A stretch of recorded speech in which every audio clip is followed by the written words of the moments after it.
Agora no Repórter MT eu converso com o jornalista Jones Martinho. Ele é estudioso da doutrina espírita. E a gente vai falar sobre depressão, transtornos espirituais, mentais e o poder da oração para a saúde do corpo, da mente e do espírito.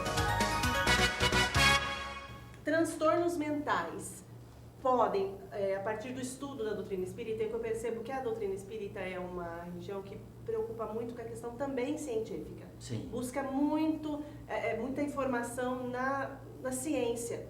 Ela pode muitas vezes estar associada à questão espiritual, transtorno mental associado ao transtorno, a algum problema espiritual, assim que eu digo, o espírito não está em equilíbrio. Com certeza, porque primeiro quero agradecer o convite aqui do Repórter MT. Com certeza os transtornos mentais podem influenciar em alguma doença espiritual, se podemos dizer assim, né? Porque o nosso espírito está vinculado diretamente à nossa mente, ao nosso corpo físico. Então qualquer situação que aconteça no nosso corpo físico, no nosso corpo somático, no cérebro, nas sinapses, na relação entre os neurônios, isso pode acometer numa doença física também, ter como resultado uma doença física. Então, as doenças chamadas doenças mentais podem produzir efeitos físicos na gente. A depressão é um deles, os outros todos também.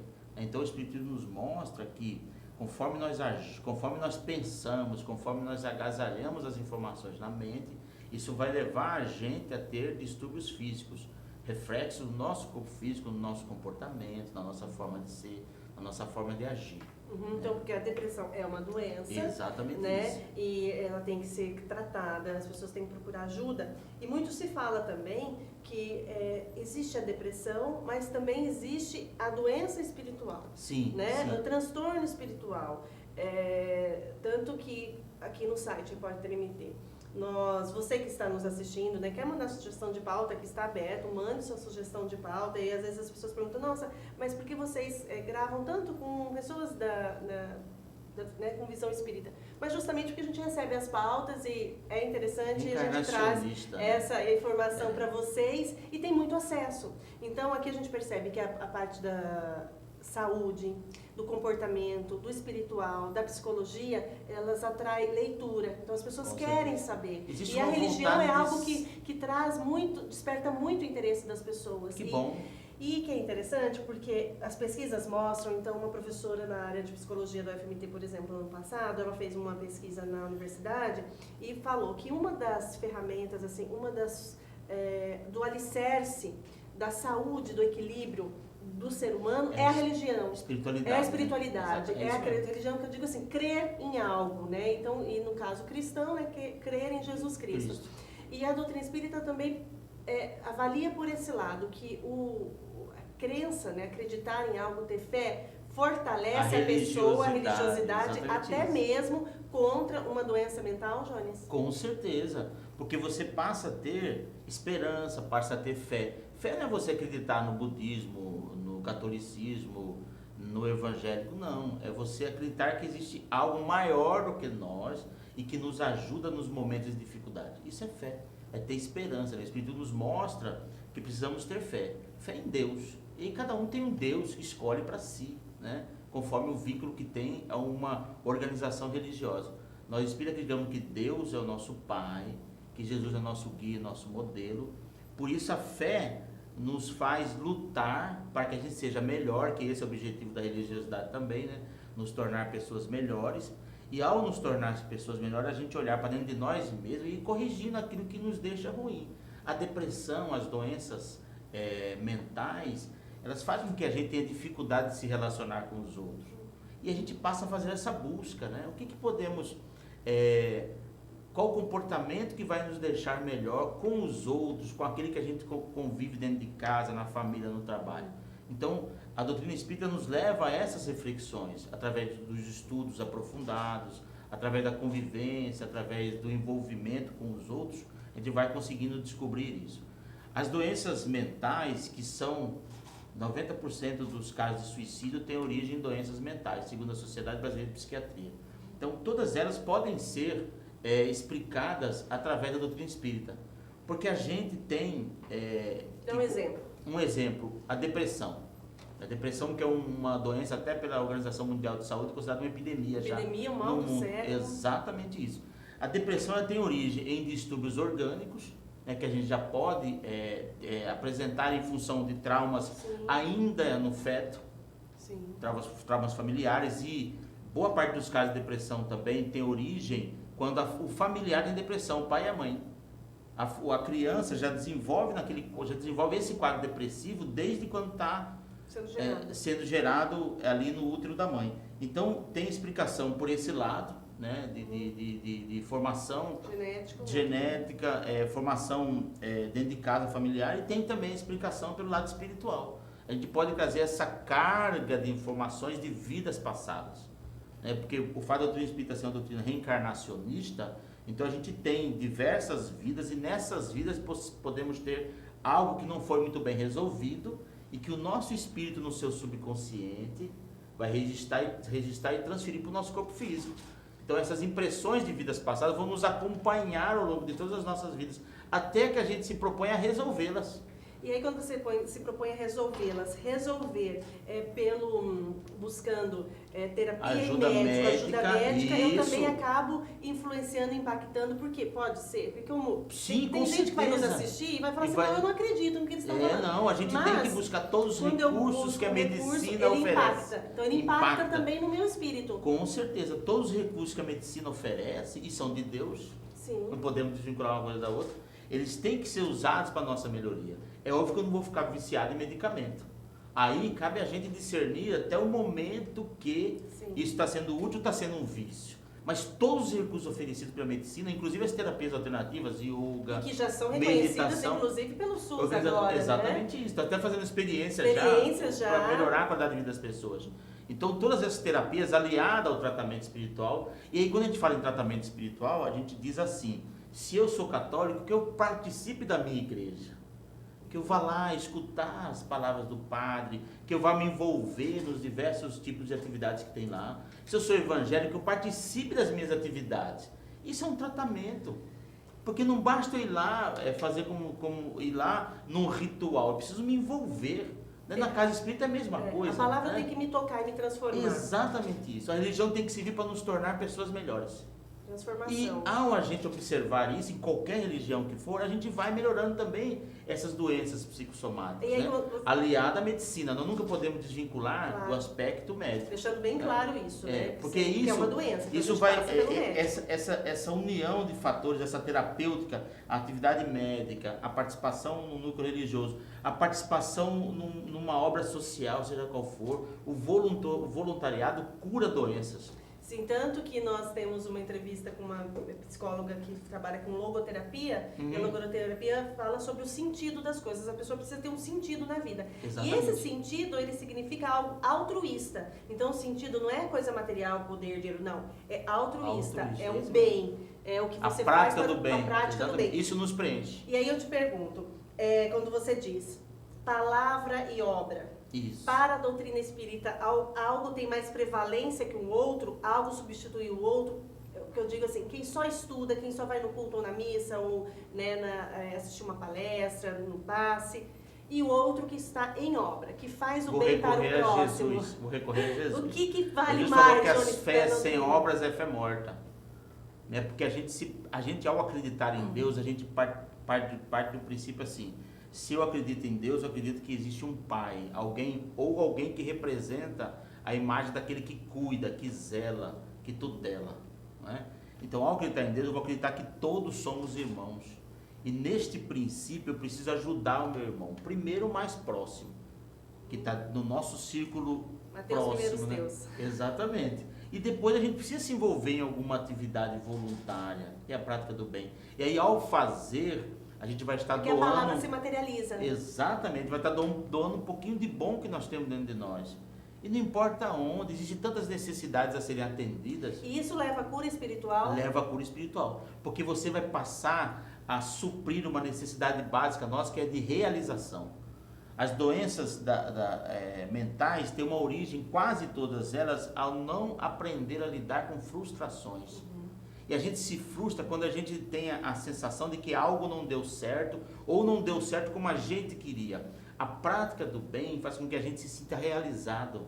É um sorriso, é um abraço, até mesmo as doações materiais. Você percebe que você atendeu uma necessidade do outro, aí você se sente bem com isso. Sim, e a gente entendeu? passa a entender também que a gente até onde a gente pode ir. Exatamente. E tem coisa isso. que não adianta, por mais que a gente se dedique, não, né? Ela tem, a Não gente vai- tem uma limitação. Não vai acontecer como a gente Como a gente quer, né? de acordo com a nossa Com a vontade. nossa Né? A gente vontade. não é também, né? Super-homem. Super-homem. Mas é importante que a gente compreenda que nós precisamos estender esse amor que tem em nós. Jesus, na sua inteligência, ele quando esteve no mundo, 2 grandes acontecimentos marcaram a presença dele aqui. Foi a constituição da família, da possibilidade do casamento entre os hebreus e os romanos, Sim. a lei canuleia, né? E foi a ideia de respeito à figura feminina. Porque até então a mulher na sociedade grega, ela só servia para reproduzir. Tem uma né? frase que é interessante que diz que até Maria foi consultada, Exatamente isso. né, para ela resolver, né, o anjo Foi, foi consultada para foi receber isso o Filho mesmo, de foi isso Deus. Então, assim, esse traz essa visão diferenciada para o papel feminino. Exatamente. Aí nesses 2 acontecimentos o Cristo esteve aqui. E ele mostrou que nossa abundância de amar começa dentro de casa. Mas ele não se restringe aí. Porque ele tinha essa prática de se reunir com as pessoas em casa, mas ele também ia às ruas. Ele ia às ruas atender o cego, atender o leproso, mostrando que a gente precisa desse convívio familiar, e as bodas de Caná mostram isso, esse convívio familiar, e estender essa capacidade de amar para fora dos muros da nossa casa. E é isso que é o convite que é feito a nós em todos os instantes da nossa vida, e o caos social que a gente vê necessita disso, necessita de uma participação maior das pessoas em perceber o outro e em querer ajudar o outro também. Porque se a gente se fechar no nosso mundo, a possibilidade da gente administrar essas doenças, vou usar administrar porque a gente tem que lidar com Sim. elas, né? É muito grande. Porque você vai vivendo, chega uma hora que você se sente frustrado, se sente limitado. Então é importante que a gente consiga sair de nós mesmos, né? E ao encontro do outro, né? Observar além dos nossos muros, né? Como é que está meu vizinho? E não esperar que aconteça catástrofes, calamidades, para a gente estender a mão. Porque quando acontece calamidade, todo mundo corre lá, doa um par de roupa, doa uma cesta básica, não. Mas e as pessoas que estão ao nosso redor? Às vezes, a prática do CVV é essa, né? Às vezes, basta um diálogo. Basta um diálogo. Nós tínhamos uma amiga nossa que suicidou. Trabalhava junto conosco. Né? E ninguém sabia que ela tinha problemas. Ninguém percebeu, ela chegava, porque é uma relação profissional no local de trabalho, então ela chegava, fazia as atribuições dela, a tarefa dela e pronto. Um belo dia se jogou do portão do inferno. Assim, aparentemente não tinha nada que demonstrava, nenhum sinal, porque os suicidas mostram sinais, né? Nada. Mas faltava que a gente tivesse o olhar, o cuidado, o carinho, a atenção com o outro. E só a conversa. Diz que a melhor parte do corpo é o ombro, né? É o ombro. Onde a pessoa você pode contar. acalentar alguém que está numa situação difícil. Né? Tanto que os suicídios de 10, 9, né, a Organização Mundial de Saúde aponta que poderiam ser prevenidos. Exatamente. Ao a gente observar os sinais. Aquele caso de um colégio de São Paulo famoso, esse caso do colégio de São Paulo famoso, em que 2 jovens se suicidaram lá, um deles tem uma história interessante. Ele havia tentado suicídio antes, né? E o pai chegou em casa e a irmã estava observando aquele jovem tentado se matar. E o pai falou, não, é brincadeira. É brincadeira, é coisa de adolescente, o que não é verdade. Às vezes eles dão sinais, a gente acha que é coisa de adolescente. E não é, eles têm necessidade de uma atenção, de diálogo maior. E a nossa vida conturbada, as mídias sociais, faz com que a gente se perca nesse mundo de necessidades criadas por nós mesmos, de estar sempre tendo que ter atenção com tudo, Sim. tendo que ter envolvimento Conectado com tudo. com tudo. Conectado, e não nos conectamos com aqueles que estão próximos de nós. Você quer ver você deixar alguém louco? Tira o celular dele. Minha filha ficou sem celular um dia e enlouqueceu. Falei, mas filho, o celular não é um objeto essencial para você ser feliz. Passou a ser, para muita gente, parte do corpo, né? O celular passou a ser extensão da mão. Exatamente. E a pessoa esquece da convivência diária, do toque, do abraço, do diálogo, do bom dia. Como está você de verdade, né? Não pode ser também aquela coisa do ritual doméstico, não. É de verdade mesmo, né? Às vezes você tá... A minha esposa até fez essa prática. Ela quer chamar minha menina, ela manda um WhatsApp para dentro de casa. Vem aqui no quarto, eu quero conversar com você. Não é assim? Você está na mesa do restaurante, qualquer que seja, está conversando com as pessoas pelo WhatsApp. Então nós estamos perdendo a capacidade do intercâmbio uns com os outros. E com isso as pessoas estão adoecendo mais, se mentalmente, distanciando mais. E aí, por outro lado...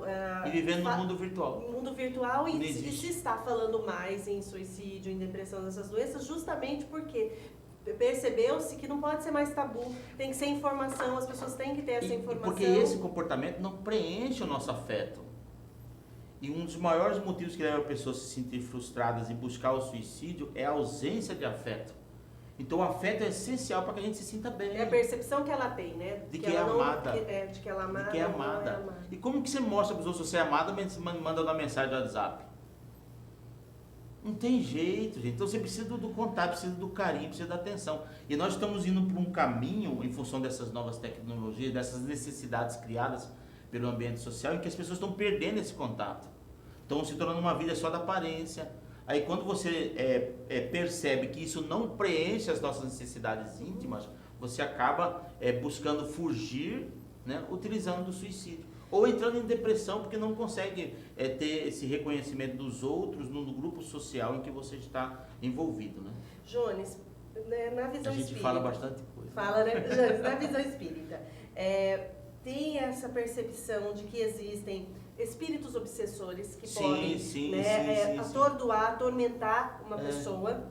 E qual para todo mundo, qual é a maior ferramenta de proteção espiritual?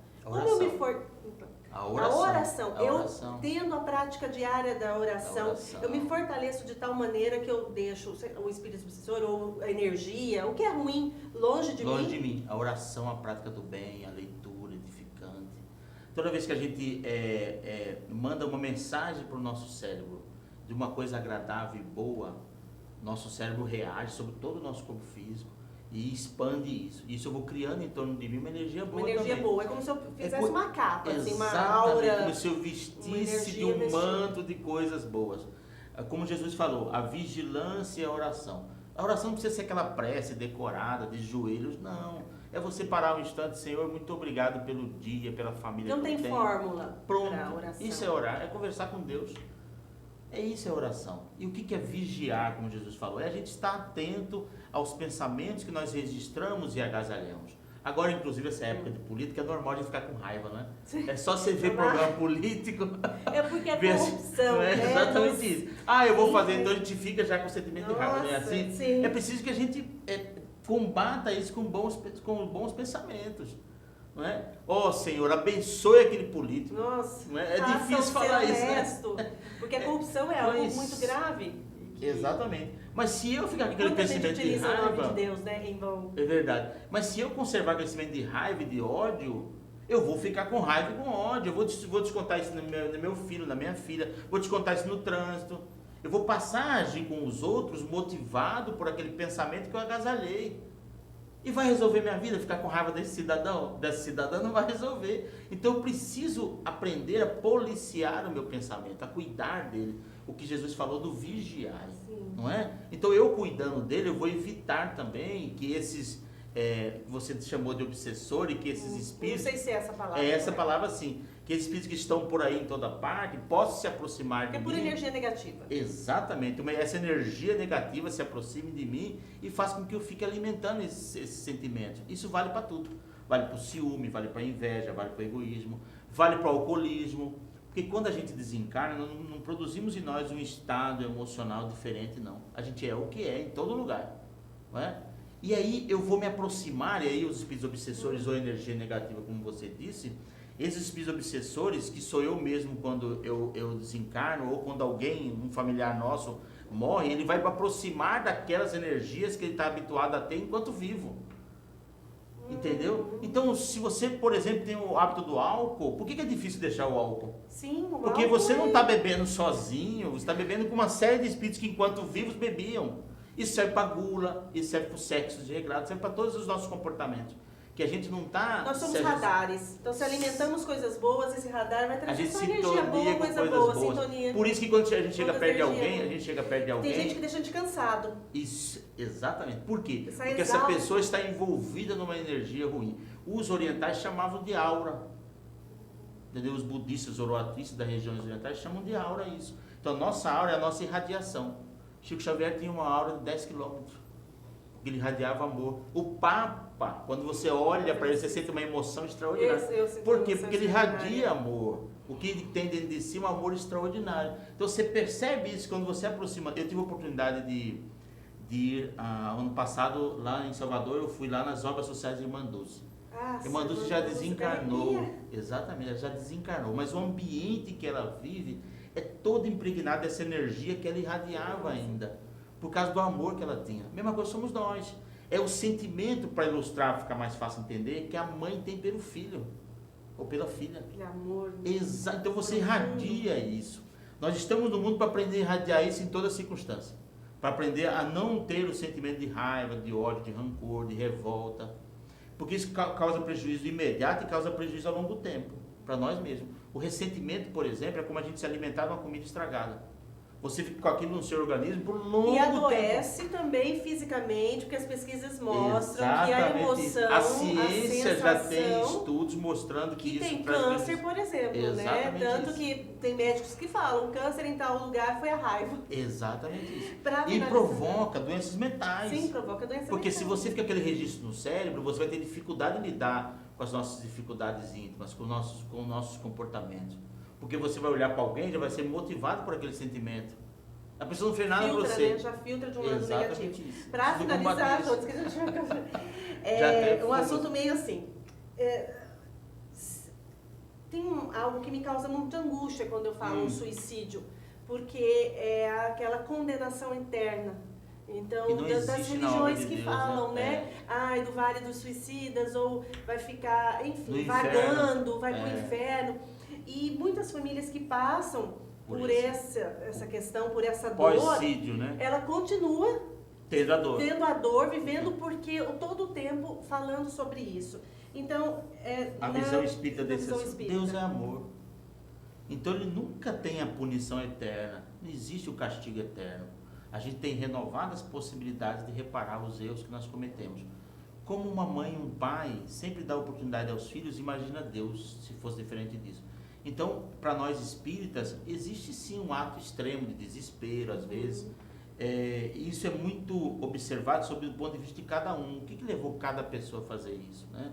E mesmo assim, a misericórdia de Deus é tão grande que não acontece da penas eternas. Você vai ter uma possibilidade de remissão dessa pena. É óbvio que esse ato vai provocar por própria pessoa que o cometeu situações que ele vai ter que rever. Consequências, como tudo em vida acontece, né? Nós temos consequências em qualquer escolha que a gente faça. Deus não tem apenas as penas eternas. Então ele não seria Deus, não seria justamente justo e bom. Não é? Se ele é justo e bom, ele vai dar a possibilidade dessa pessoa, mesmo tendo cometido um ato extremo, da pessoa reparar o seu erro, refazer sua vida em outro mundo, ou aqui mesmo na Terra, voltando aqui para corrigir o erro que cometeu, né? Então o que a gente tem que reforçar é a esperança, o amor, a fé, a prática do perceba bem, o seu próximo, né? Olhe para você, para a gente fazer desse setembro amarelo, aproveite o ano todo vida, amarelo, né? De prevenção ao suicídio, de amor, de aproveite viver. A vida, é tão boa a vida, né? Vamos viver, vamos aproveitar. E nós temos que ser felizes agora, é hoje. Tem que buscar meios de ser feliz hoje, no contato com as pessoas, naquilo que a gente faz no dia a dia. Não existe aquele negócio, eu tenho que fazer o bem para colher o bem. Não, seja bom. Sem esperar nada em troca de ninguém, né? Basta ser bom, basta exercitar isso todos os dias, né? Esse é um exercício diário, igual andar de bicicleta. A gente cai, rala o joelho, machuca, não é assim? Levanta e segue em frente. Vida que segue. Vida que segue. Jones Martinho, meu entrevistado de hoje.